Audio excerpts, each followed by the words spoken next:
Hey guys, welcome back to the channel. We are working on fabrication. I'll be honest, I already got started without you, and I'm glad I did not have the camera on. Frustrated would be an understatement, but that's okay. We're learning. I got something in the aluminum when I decided to pick up a stainless 309 filler rod, so that was fun trying to get all that out. But we have our intercooler with our cast elbows welded. These are actually double pass. So I ran like a root and then I capped it because it had good bevels on both sides. We have a 4-inch stub of 3.5-inch aluminum welded to our 3.5-inch Vangeon. Now, I did take a lot of care in the layout of this. The intercooler pitch matches the radiator, matches the engine pitch. So it shouldn't be any crazy angles to get it into the intercooler, intake horn, or into that turbo. So now, instead of having the camera on for a million minutes while I hem and haw, I've been kind of going over how I want this kit to look. It'll be pretty similar to what we've already done. The hot pipe is going to go 90-90. It's going to come down through here. It might even have to jog a little bit around the shock mount. Haven't decided yet. Our turbo will sit here. And after looking at especially like Cody's kits and stuff, I think I kind of understand why they clock that one turbo a little bit. I think it's so they can get the 5-inch hood stack to go 90 and up before it hits the cowl. Now I could be wrong, but I do think clocking the atmospheric turbo, instead of it being like this, clocking it a little bit like that, will give us room to tuck that 90 under the fender and then 90 up and out of the hood. I've already accepted the fact that we're probably gonna have to enlarge the hood stack hole. So my hood stack hole is it starts right about these AC lines here. So I do think like single S400 turbo with this engine and everything and this manifold, we could probably just knock this hood stack over a little bit and probably make it work in a pinch. So that's good as far as backups go. Our wastegates, I got two trains of thought. First one, atmosphere for both. Second thought, those two dump into the hot pipe, and then we'll have a separate wastegate on the hot pipe that goes to atmosphere. Again, still thinking about it, but we're gonna come down, snake around, boom, hot pipe, probably come up somewhere around this area here. Our hot side intercooler pipe, we'll probably just 90 and swoop into here. We might have to jog around the hot pipe, not sure. And then our interstage pipe should be very simple to do. And then our hood stack, I won't even tackle until we get a hood back. So that is kind of where we're at. I'm gonna take a little break. I spent way too long welding this aluminum. We are pretty much almost out of gas too, so tonight's gonna be mostly a lot of tacky. I'm gonna get this mess kind of cleaned up. I mean, look at that, guys.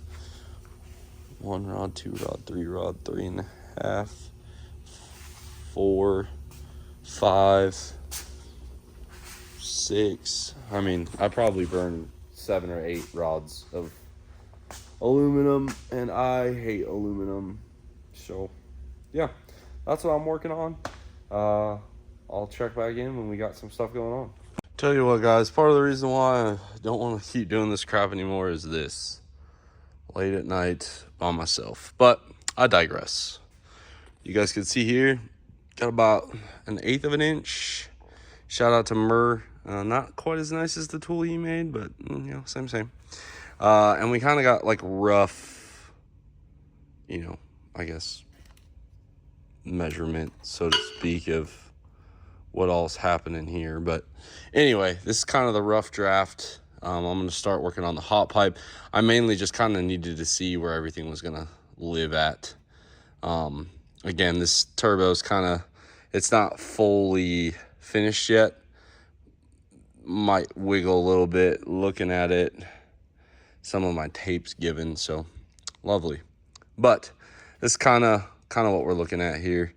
I was almost half tempted to just burn in an interstage pipe so I could kind of clamp it, but I don't know if I really want to do that just yet.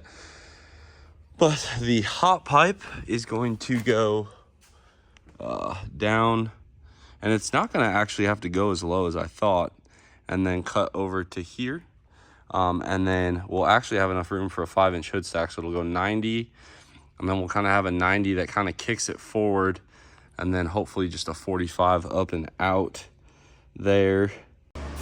All right, small victory for me, okay?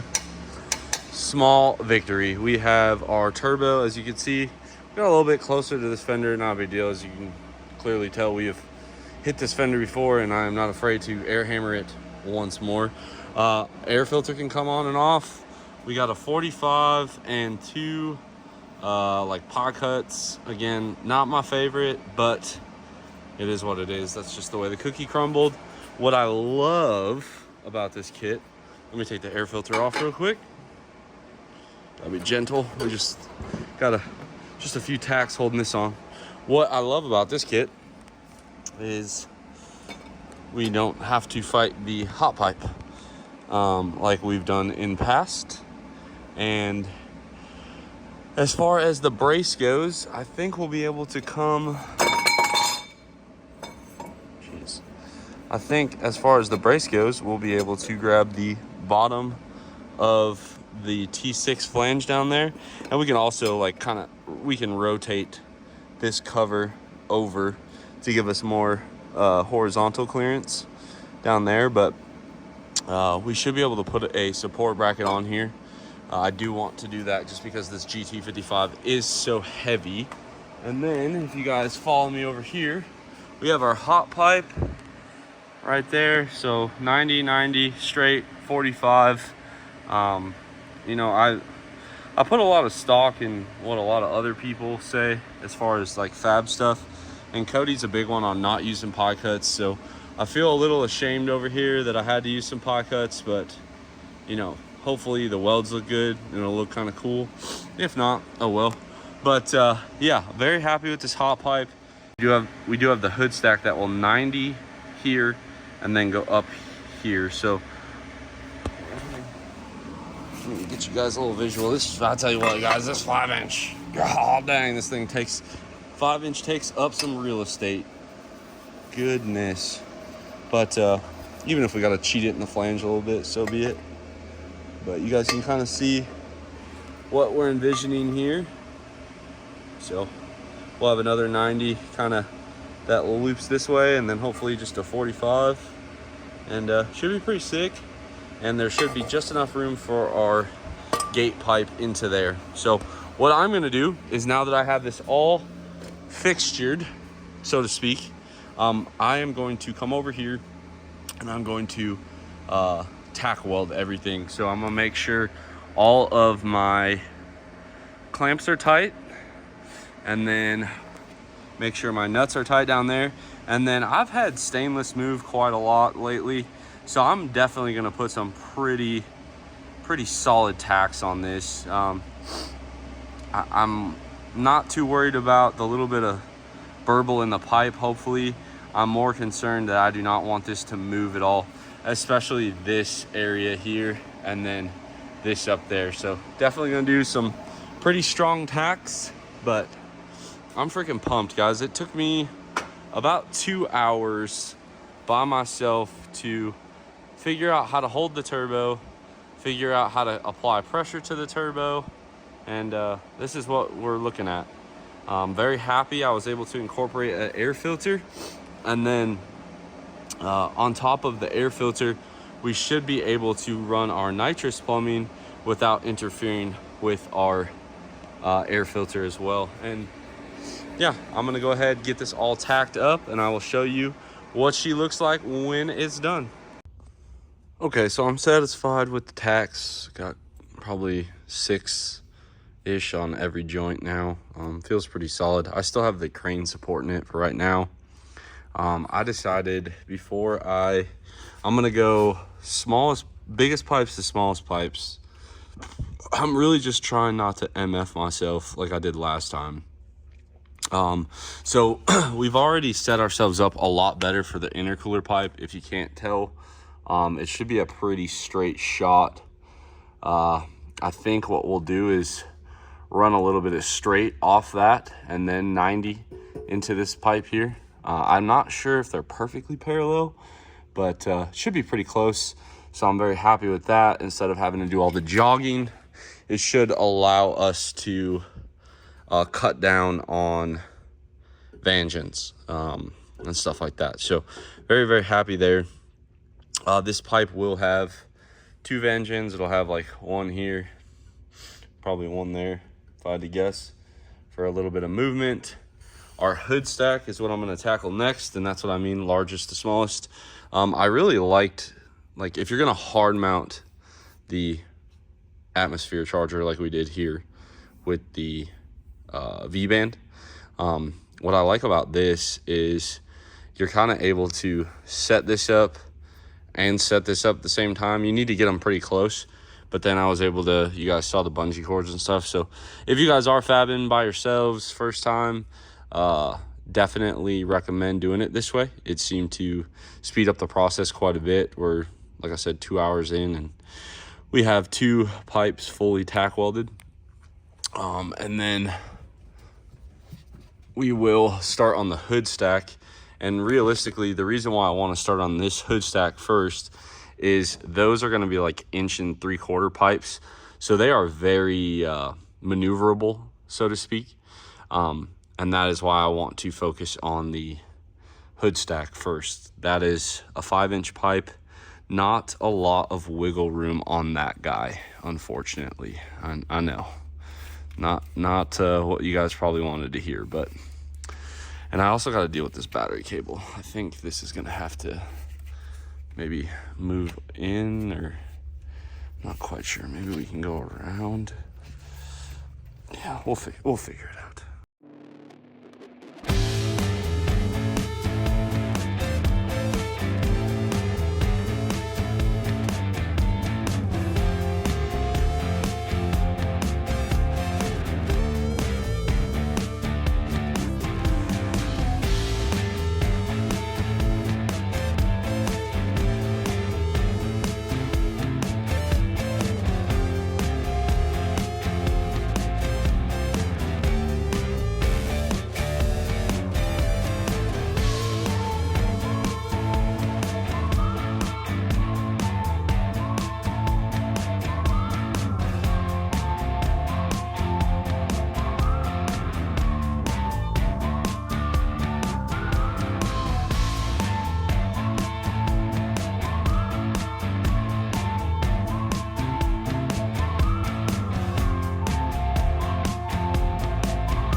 Welcome back to another exciting rendition of Fab. As you can see here, I have my intercooler pipe done. All honesty, we kind of cocked a little bit of the Vangeon flanges. Not afraid to admit it, but we do have real good play forward and backwards, as you guys can see there. Again, this side is, I guess you want a little bit more play because this side tends to crunch down, so you want some wiggle room. That's why we put the two Vangeons in here. This side I try to get the Vangeons to fit a lot tighter because the engine does want to try and do this. With solid motor mounts, it's really not a huge deal, but anyway, that's where we're at. I also remade my interstage pipe. We did it out of one piece. Took me forever to get it to fit, but I'm very happy with it. So let me put this in and I'll show you guys the full shebang. And there we have it, interstage pipe. I just kind of set the clamps there so I don't lose them. So interstage pipe, intercooler pipe, hot pipe, support bracket, air filter, and then this is what I love about this kit. Boom, all of our nitrous there won't get in the way of our air filter. Big fan. As far as the fender liner goes, not quite sure. Might fit, might not. We might have to heat it up and deform it a little bit, but you know, we'll get there. Little by little, we'll get there. So anyway, moving on. I'm gonna go ahead and finish weld our intercooler pipe. Hopefully it does not pull, or if it does pull, it pulls in a favorable condition. This did not pull. I was very happy with that. So now it's time to burn that in. Once we get this pipe in, we'll drill our holes for our bungs. I think we'll kind of do our mega jets and probably a few 1/8 inch national pipe thread as well there. And then we will start over here. The only thing is I had to do this on every intake horn I've ran on this King Speed shelf. You kind of got to grind the front part of the horn down. It actually hits the machined part before it actually goes down. So not a big deal. It is what it is. So I'm gonna go ahead and get this finish welded and then start getting this set up, and we'll check back in as I progress. All right, finish welded on the passenger side, and we have our driver's side done as well. A little bit more intricate here, a lot more angles at play, and you guys can kind of see how I cheated the flange a little bit. I'm not very proud of that, but it is what it is. I wish there would have been a way to do it in less angles, but I don't know if my brain's fried or what, but I will finish weld this tomorrow. Starting to get a little bit of the argon shakes. I feel like I've been breathing this crap all day. I've already drained one tank and I'm about a quarter of the way through that one. So we should be able to finish our intercooler piping on this tank and hopefully start on our wastegate piping. Yeah, this is welcome to my life. I did this time around use the O-rings on the Vangeons, and I'll be honest, that seemed to really help in the fitment of it. And then a little trick I found, if you're fighting with like new clamps, whatever, a little soap, but a lot of water does really well. And then it'll obviously come off with acetone. So that seemed to help me quite a bit. We got our intake horn ground down. You guys can kind of see how tight it sits there. So that's done.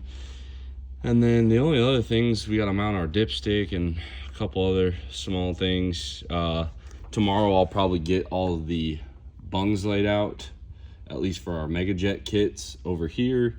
And then tomorrow also our dowel rod shows up for our hood stack and hot pipe, so we'll get that done as well. But I'm gonna call it a night for tonight.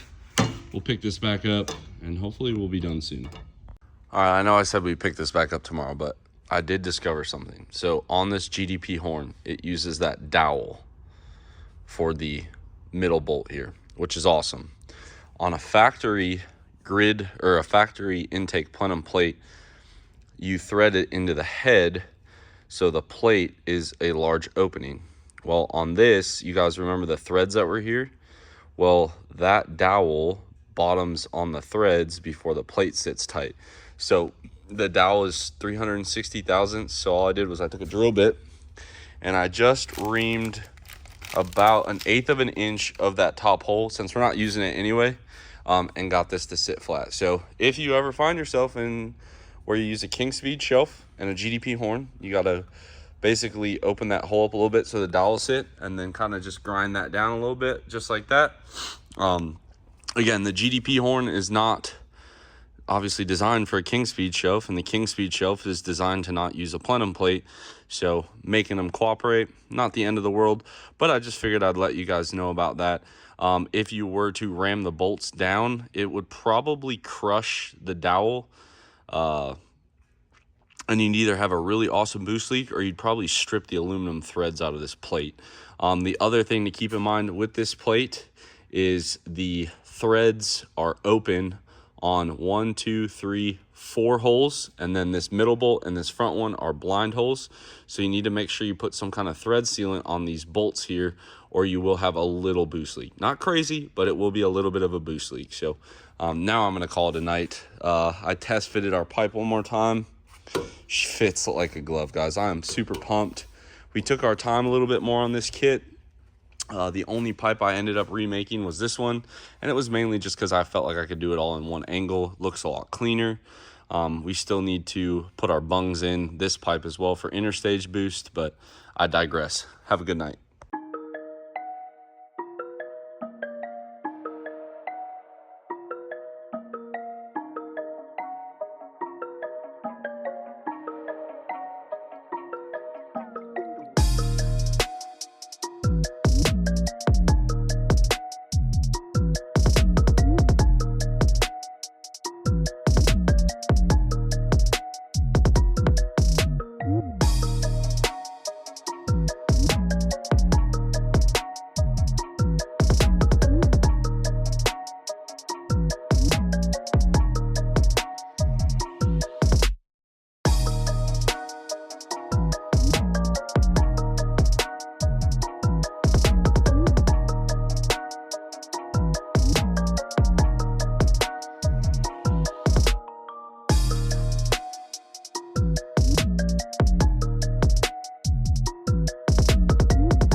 I'll tell you what, I love it when a fit up works. Took my time on this one, let it cool a little bit in between, and yeah, it fits.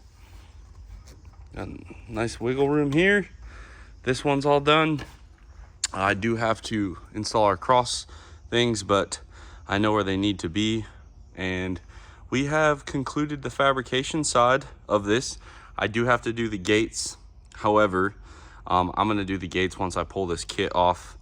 I'll leave like just the manifold turbo on and then do my gates. We know exactly where our hood stack's at, so we basically need them to come up right on. Ooh, guys almost went for a trip there. They need to come up, and I'll just mark on the turbine housing where they're at. And that's it on the fab side. We'll pull our pipes off and we'll clean them all, as well as add our bungs here. We'll mark them out where we want the bungs, mark out our exhaust, but that way this kit doesn't have to keep coming on and off and on and off. And there she goes. Started Sunday, Monday, Tuesday, Wednesday. So today's Thursday. Got this pipe finished welded. So again, I mean, this stuff takes time. I didn't do it all day, all the days, you know, put 5-6 hours of work in per day, but these kits take a lot of time. So yeah, we're going to wrap up this video right here. Hopefully you guys enjoyed it. I know there was quite a bit of time lapse in there, but that's really, you guys aren't missing much. A lot of cutting, a lot of grinding, a lot of fitting, tacking, cutting it apart because it didn't fit. And yeah, obviously you can do better. I know I can do better. This kit looks way better than my first kit that we did on the 6.4, so I'm already thrilled with that. One thing I am going to do on my bungs this time is let them cool off, because we started getting a lot of that grayscale on the pipe just from so much heat. So I will do that and we'll check back in. But anyway, guys, hopefully you like this one. drop a comment down below. Subscribe if you are not already. And as always, guys, I will catch y'all on the next one.